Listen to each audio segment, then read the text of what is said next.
Kamusta si Ken? Di ko alam eh. To be honest, di ko alam. I can't speak for anyone. Or, syempre kung ano yung ano nila. Pero, may mga nakikita ako na siguro sa internet ko ano-anong mga nakikita ko. Siguro ang ano ko lang dyan, take ko lang dyan. Of course, this is just me. I can't speak for my group mates. Hindi ako sila. But it's not the first time na nangyari yung mga ganyan. Hindi ko naman din kontrolado yung mga preferences. But I feel like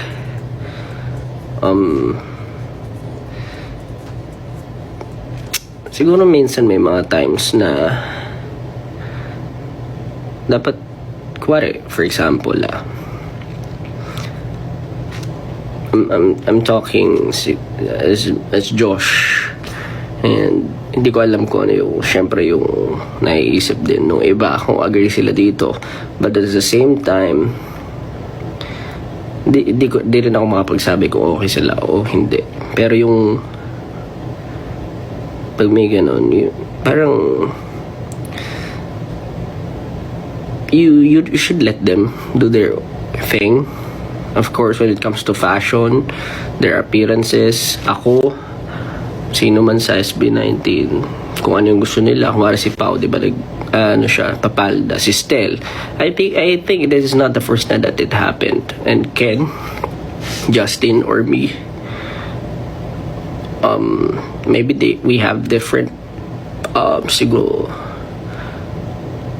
beliefs and perspective when it comes to things like this.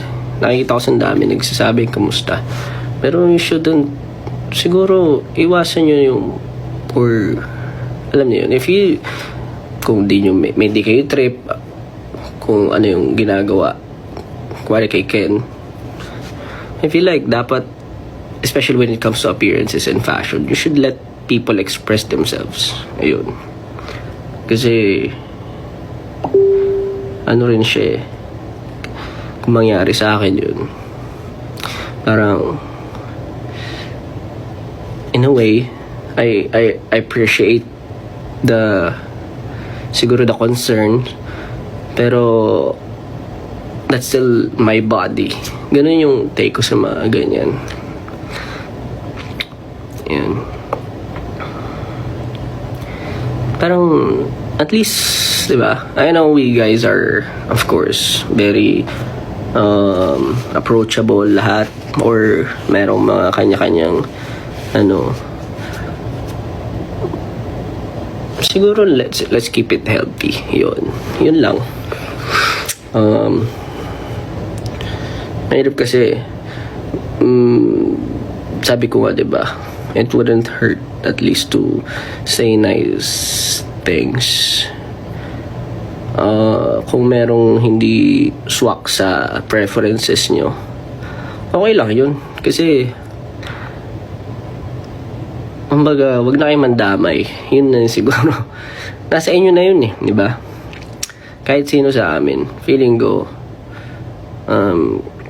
kahit ako, may di kayo gusto sa akin, may di kayo gusto kay Justin, may di kayo gusto sa kay Stel or what, kung ano man ang nila, pwede nyo namang sabihin din nicely, but I understand, hindi naman may iwasan yung mga ganyan. Pero maybe hindi naman ako makapagsabi kung sino yung okay o ano. Malay natin medyo, diba, iba-iba yung way ng mga tao mag-cope up. Ako honestly, it's the same thing. Hindi na ako active sa social media, mga ganyan. Ayoko na rin nagtitingin masyado. And most probably because I'm busy, and diba, I have a lot of stuff to do. Kaysa sayangin ko yung oras ko magbasa ng negative stuff. Pero may mga dadaan pa rin minsan, may mga di ka may iwasan. Pero dapat siguro kahit papaano, diba, especially with what we do. Kung wala naman kaming natatapakan, lahat naman ginagawa lang yung thing nila. Sabihin natin specifically for Ken, diba? Wala naman siyang sinasagasaan. Hayaan nyo lang yung tao. Meron din kanya-kanyang buhay at kanya-kanyang ways of expressing themselves as well as the others. Kung natatawa nga ako minsan, diba? Parang kailangan nyo pa compare or anything, no? If they want to do what they want to do, they'll do it. Kung anong gusto nilang gawin nila. Kung ako, ito, hati yung buhok ko, ganyan. This is my life, this is my hair. I mean, let them do their stuff. Yun lang. And I'm not saying everyone, but maybe wag kayong magsabihan ng mga, I feel like learn to reflect. Everyone should learn to reflect. If you feel like may mga nasabi na kayo hindi maganda sa other people, baka hindi nyo alam, diba? Hindi rin nakakaganda yung mga ganun. Ano lang tayo lahat dito, dapat appreciate na lang natin kung ano yung meron. Minsan hindi tayo aware, tayo na pala yung nakakasira ng mga dapat hindi naman nasisira. Pero at the same time, baka naman alam mo yun, it's okay to be emotional but controlled siguro.